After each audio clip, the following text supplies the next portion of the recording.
Mesdames, messieurs les représentants de la gendarmerie, compagnie, brigade, le PSIG, Madame la députée, j'aurais dû commencer par vous, cher Michel, excusez-moi, je suis en fait un peu en léger contre-jour sur cette scène du diapason. Madame la directrice du territoire sud-grésivaudan du Conseil général, chère Florence Claire, la maman de Vincent. Elle ne voulait pas que ça se sache, mais vous avez dans la salle la maman de Vincent Claire.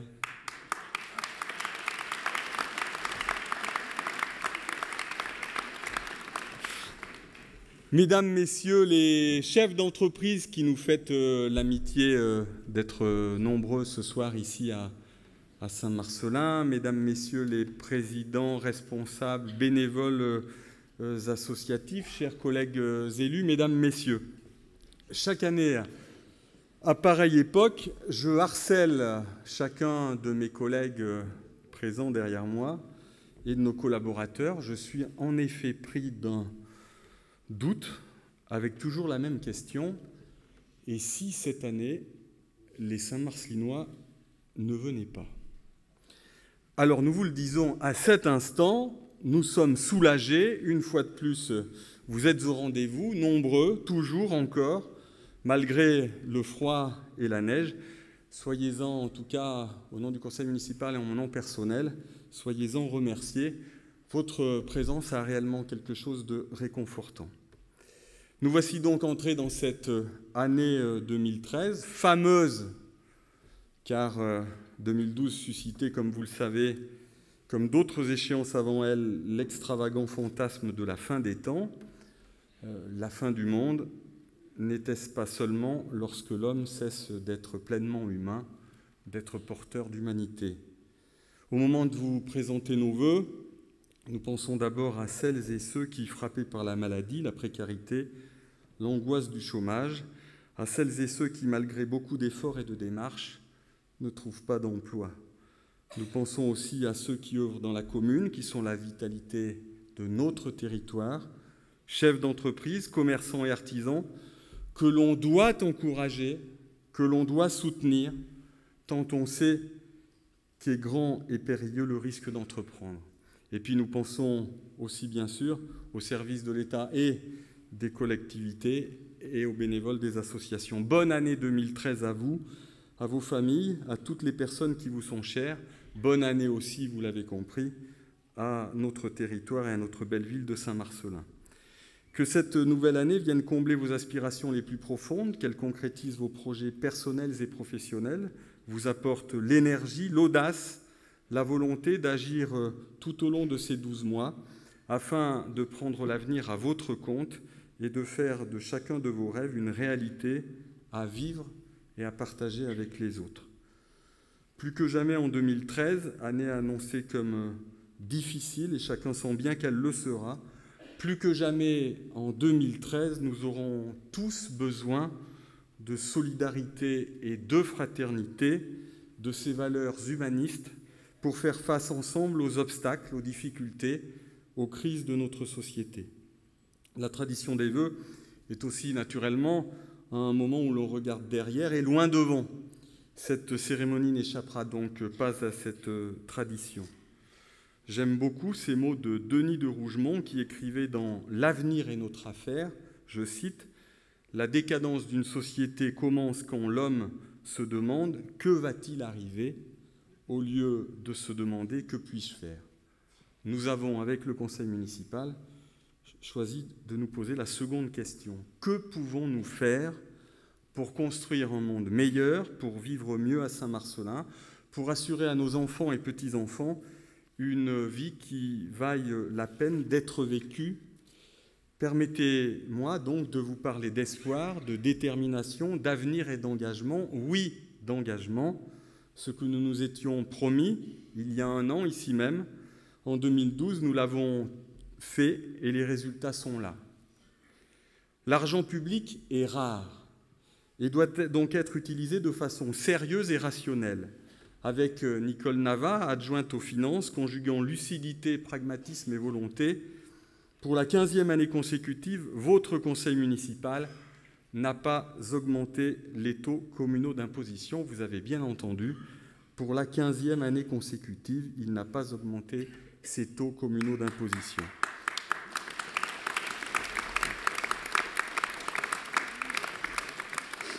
Pour la troisième année consécutive, il n'a pas emprunté non plus. Tous ensemble, avec les agents municipaux depuis 1996, oui, nous avons ramené la dette par habitant en capital restant dû de 2023 € à 948 € ce 1er janvier. Oui, depuis 1996, nous avons mené avec ardeur et conviction la bataille du redressement de notre ville et de sa modernisation, opérant la mise en ordre de nos finances. Une dette en forte diminution, des taux de fiscalité maîtrisés, des emprunts limités.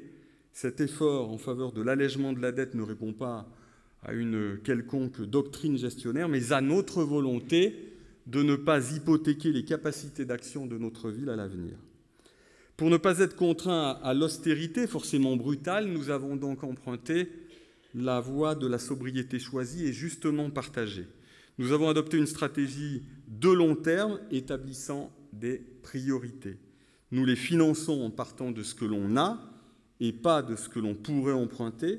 Cela demande évidemment des arbitrages constants entre les projets et dans les moyens employés. Ce travail, souvent âpre, toujours âpre, a été conduit ici. Élus et services s'attellent à créer de nouvelles marges de manœuvre, à traquer les dépenses qui pourraient être mieux employées, à réorienter les actions pour les rendre plus efficaces. Et cela paie. Cet effort de rigueur dans la gestion, ne s'est pas fait au détriment de l'action, ni au détriment des investissements, suivis par les collègues Jean-Sébastien Muet et André Gillot en particulier. Bien au contraire, notre ville a continué à investir. Au rang des investissements qui apportent une contribution positive à l'activité économique de la ville, du territoire et donc pour l'emploi, de grands chantiers ont été conduits. La première tranche de la rénovation de l'avenue Docteur-Carrier, qui se poursuivra cette année sur une seconde jusqu'au carrefour avec les avenues Courvalier et Santé. Merci tout d'abord de la compréhension de chacun, riverains et traditionnels usagers, qui ont tous fait preuve durant ce chantier de 4 mois de patience, de compréhension. Comme tous les chantiers, cela a généré des nuisances. Mais on est très heureux de voir la ville continuer à se moderniser, à s'équiper, à avoir des engins de chantier dans les rues. Beaucoup de collectivités, malheureusement en France, n'ont aujourd'hui plus cette force d'investissement. Merci aux services et aux entreprises de la qualité du travail, dont de nombreux riverains, d'ailleurs, nous ont dit tout le bien. L'objectif de ces travaux sur l'avenue Docteur-Carrier consistait et consisteront toujours à offrir aux usagers des circulations sécurisées en favorisant les déplacements doux, l'un des objectifs de notre agenda 21 que gère notre collègue Jean-Yves Balestas. Il s'agit aussi de réduire la vitesse et puis de valoriser, bien entendu, les vues des espaces publics et privés végétalisés qu'ils méritent. Avec nos régies, monsieur le directeur, cher Jean-François Michon, qui nous fait aussi l'amitié d'être là, nous avons réalisé un travail ingrat, invisible et coûteux, mais nécessaire, consistant en la reprise des différents réseaux d'eau et d'assainissement. Nous avons aussi renforcé les réseaux souterrains d'éclairage public et enfoui les réseaux aériens. Deuxième grand investissement, la première tranche de l'extension-réhabilitation du gymnase Carrier, âgé de plus de 45 ans. Ces investissements sont essentiels pour nos associations sportives, pour nos écoliers, nos collégiens, nos lycéens.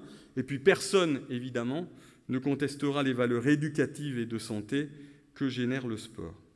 Il s'agit bien d'encourager la pratique sportive, mais aussi de mettre aux normes cet équipement en termes d'accessibilité, avec la mise en place d'un ascenseur, la création d'une tribune, l'extension de vestiaires, mais il s'agit aussi d'efficacité énergétique. Nous l'avons déjà dit, si l'énergie la moins chère est bien sûr celle qui n'est pas consommée, nous investissons donc dans l'efficacité énergétique de nos bâtiments. L'énergie, dans le budget municipal, représente 14,5%, soit environ 700 000 € de nos dépenses de fonctionnement, hors frais de personnel. Et chacun aura compris que réduire cette part est plus que jamais une démarche vertueuse. Comme l'indiquait, parlant du gymnase Carrier et de cette avenue Carrier, l'architecte conseil du CAUE, par ses projets conjoints de réhabilitation. L'aménagement et l'architecture ne sont pas que des réponses techniques, il s'agit bien au-delà de partager une culture et de faire sens. L'ensemble est d'un effet dynamique, très intéressant, qui va fortement structurer et embellir l'avenue. Troisième grand investissement de l'année écoulée, l'extension de l'espace jeunesse de notre médiathèque. Tout a été fait pour que les jeunes lecteurs se sentent bien, dans un univers coloré et ludique, très éloigné des bibliothèques poussiéreuses d'autrefois. Plus vaste de 70 mètres carrés, cet espace a été entièrement rénové et aménagé. Cet investissement a du sens. C'est ce que nous recherchons à chaque fois que l'on dépense 1 euro d'argent public. Il a du sens parce que sait-on en effet que l'habitude de lecture, si elle n'est prise dès le plus jeune âge, n'est pas rattrapée avec la maturité? Et puis, sur la base d'un diagnostic et d'une analyse réalisée en 2007 sur notre canton, chère Florence Clerc, avec le Conseil général, nous constations que 16% seulement des habitants du canton de Saint-Marcellin étaient inscrits dans une bibliothèque, soit une fréquentation très inférieure aux moyennes départementales et nationales qui sont de 28 et 18%. Aucune bibliothèque du territoire n'avait d'autre part de politique d'acquisition formalisée par un document et validée par la tutelle. Notre ville avait alors pris l'initiative d'être le moteur, le déclencheur d'une politique forte en faveur de la lecture publique sur le territoire. Ce service public est essentiel, chacun le sait bien, pour nos jeunes, afin qu'ils puissent naturellement étudier et s'ouvrir au monde, essentiel à ceux qui peuvent avoir besoin de se documenter, de se former pour retrouver un emploi, se réorienter, essentiel, enfin, pour ceux qui n'ont pas les budgets suffisants pour s'offrir des livres et des abonnements à hauteur de leur appétit culturel. Devenue médiathèque tête de réseau, ce travail en coopération a contribué à créer des partenariats pour créer des manifestations communes. Chacun se souviendra cette année encore du Salon du Livre de Saint-Marcellin, 1800 visiteurs 2 jours durant. Cela a permis aussi de s'intégrer dans d'autres manifestations déjà existantes sur le territoire, la Biennale de Nord en Sud avec le syndicat mixte du Sud Grésivaudan, le festival Texte en l'air, ou encore à dynamiser évidemment nos bibliothèques et cette médiathèque qui compte aujourd'hui quelques 2400 lecteurs, près de 70 000 documents par an. Une bibliothèque, c'est le carrefour de tous les rêves de l'humanité, écrivait Julien Green. Nous vous invitons tous en quelque sorte à vous en livrer. Messieurs les gendarmes, en livrer. La mise en place du numérique et du 3D au cinéma Les Méliès, investissement important puisque nous sommes passés de la bobine au numérique.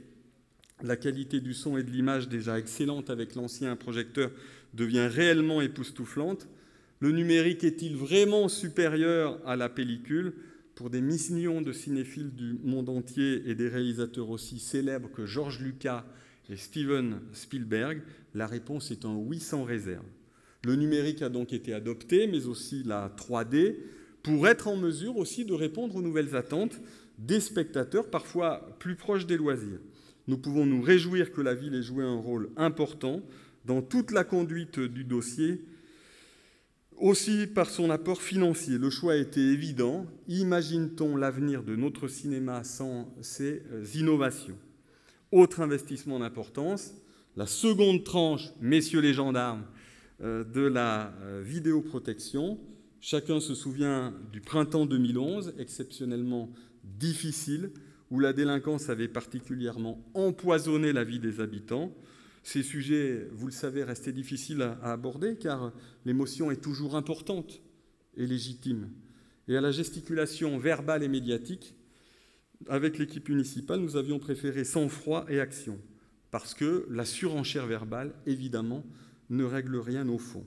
En 2 années, 2011 et 2012, la ville a investi plus de 260 000 € en vidéoprotection.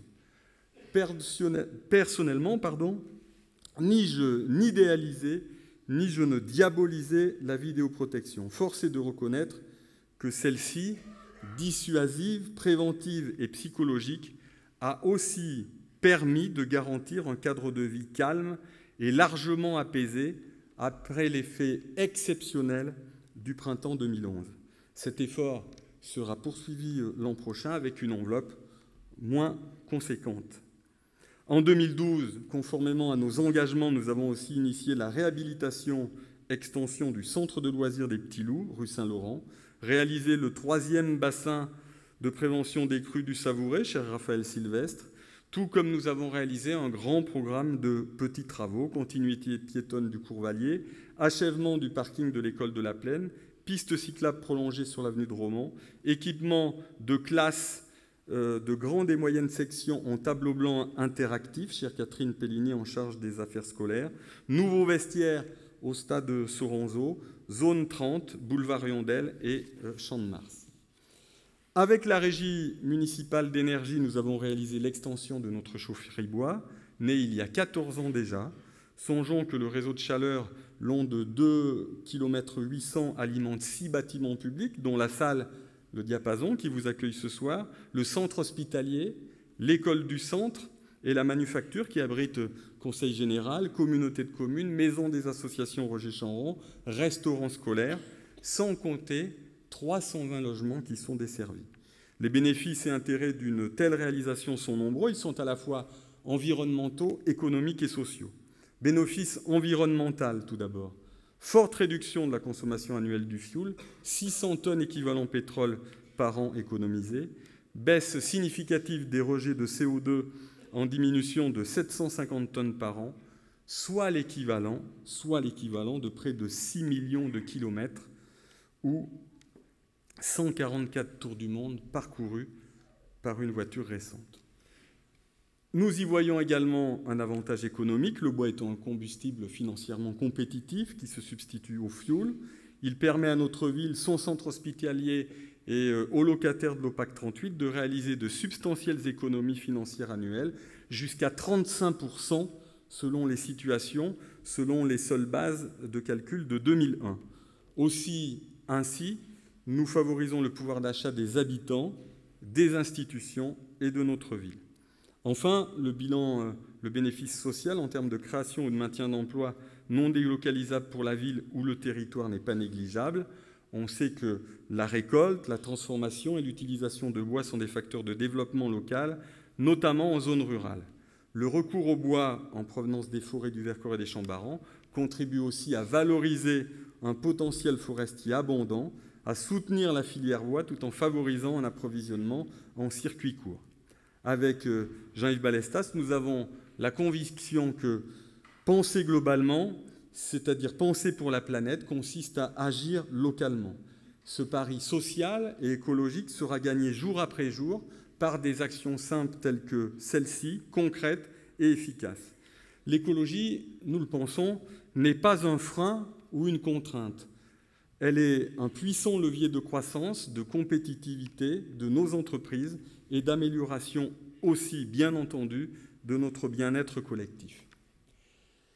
Finance, investissement et inlassablement la proximité, préoccupation essentielle.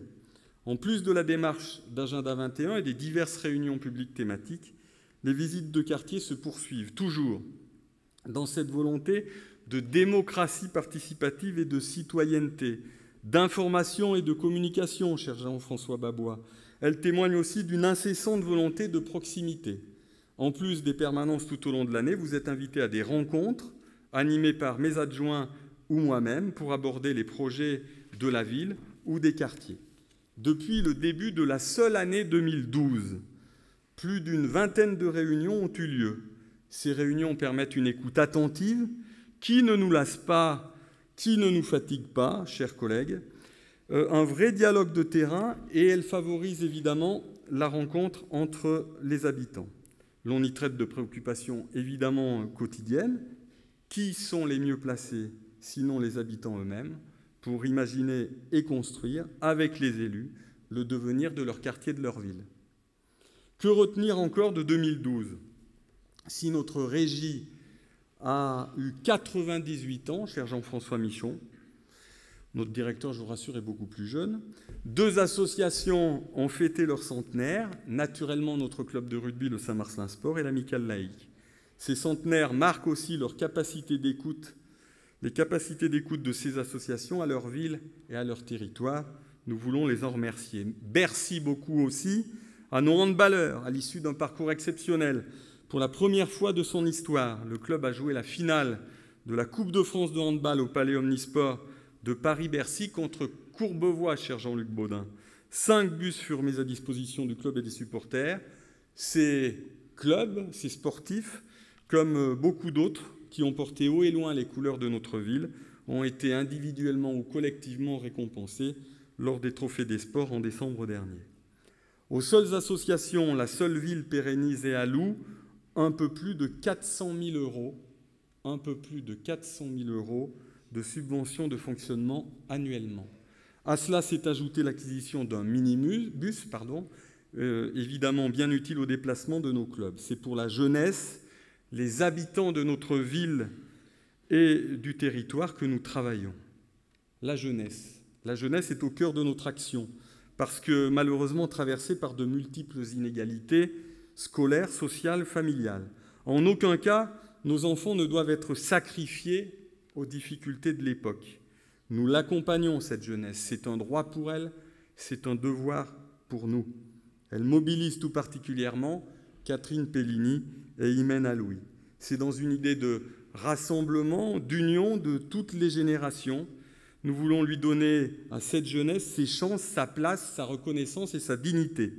En cohérence et responsabilité, nous le disons, l'objectif est très clairement affiché de maintenir annuellement à plus de 400 000 € cette enveloppe, sans augmentation des taux communaux d'imposition, et ce, malgré les nombreuses contraintes budgétaires.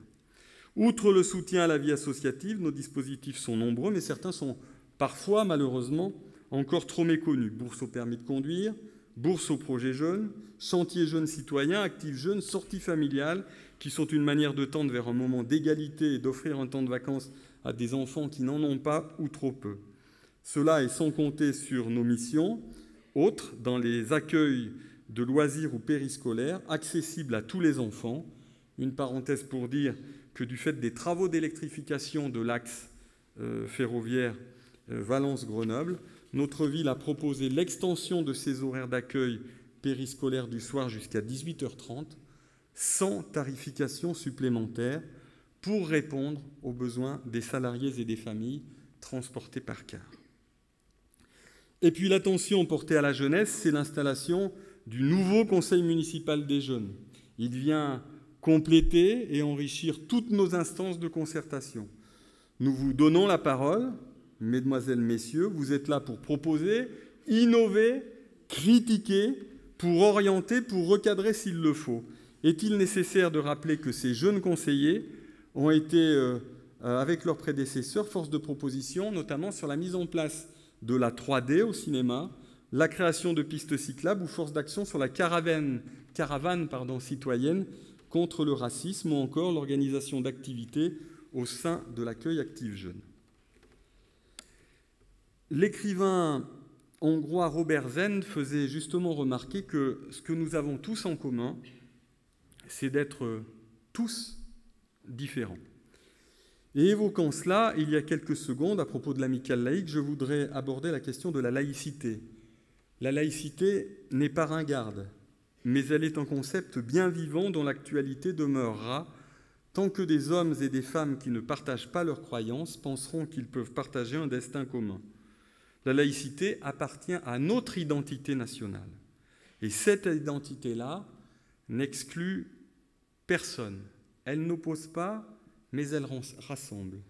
Elle n'enferme pas dans une culture, une origine, une religion, une philosophie, une espérance, mais elle ouvre à toutes les autres.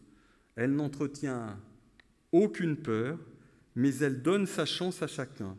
Elle est tout à la fois liberté, égalité et fraternité. Elle est un principe qui est, pour nous, l'outil du dialogue et du vivre ensemble. Mais jamais sans doute depuis que je suis maire, Comme malheureusement mes collègues maires, adjoints ou conseillers municipaux de France, nous n'avons à ce point ressenti les effets de la crise.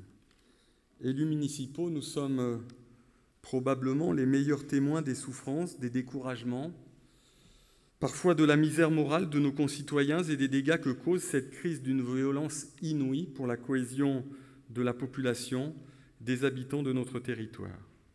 Nous sommes aussi les opérateurs de la protection et de tout ce que nous pouvons faire pour la cohésion de la société française et tout d'abord de cette cellule de base qu'est la commune.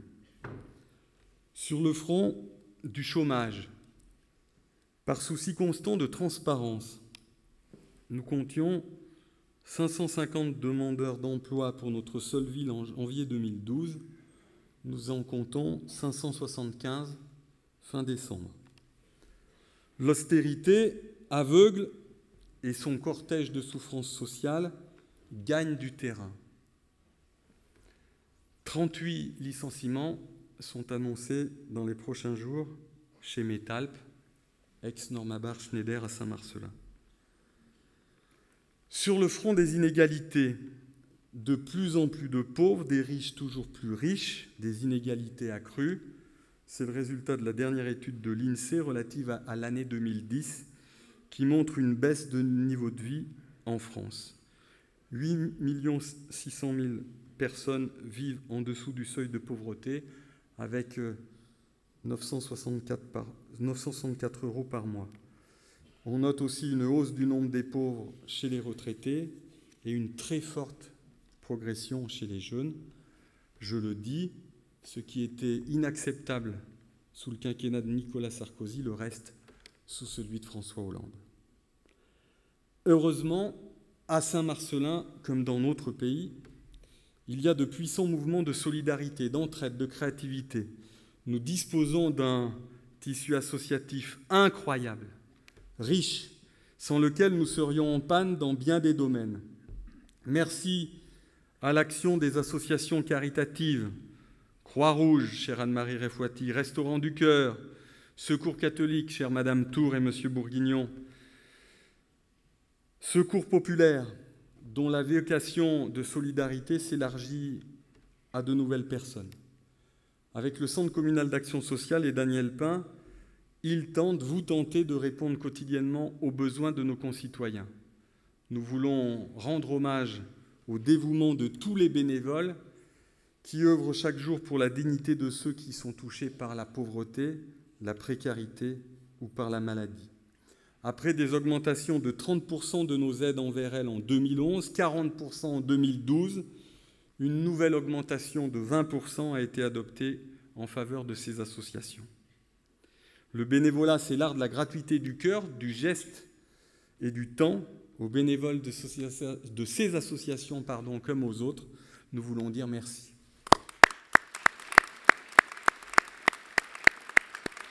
Et puis, n'oublions pas les actions annuelles réalisées par le service municipal en faveur des personnes seules, les plus fragilisées, par le handicap, par la perte d'autonomie. En faveur de ces personnes, notre ville continue à agir fortement. Les aides à domicile, avec le service Villadom, 60 intervenants, 380 personnes aidées, essentiellement des personnes seules de plus de 80 ans, avec une perte d'autonomie importante, 55 000 heures réalisées par nos services municipaux, 1 250 000 € de budget, 120 000 € de subventions municipales. L'effort de la collectivité sera bien entendu reconduit en 2013. Service itinérant de nuit, il est une expérimentation unique en Isère depuis avril 2010, 30 personnes aidées depuis la création du service, vous le savez. L'objectif est d'apporter une aide complémentaire aux besoins des usagers et parfois de leurs aidants familiaux.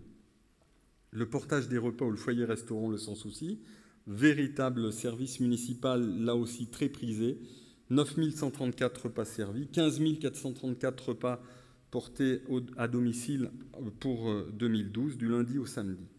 Et puis, vous connaissez bien d'autres dispositifs sur lesquels je ne m'attarderai pas, tels que l'aide au chauffage, le transport à la demande, les visites à domicile, la semaine bleue ou le domicile intergénération isérois.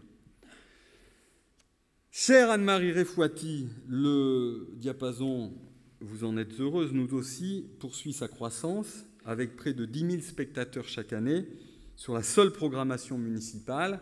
Il est le lieu incontournable de découvertes artistiques et de plaisirs partagés, reconnu par nos partenaires institutionnels, Conseil général et Conseil régional notamment, qui nous apportent d'ailleurs un plus en termes de subventions.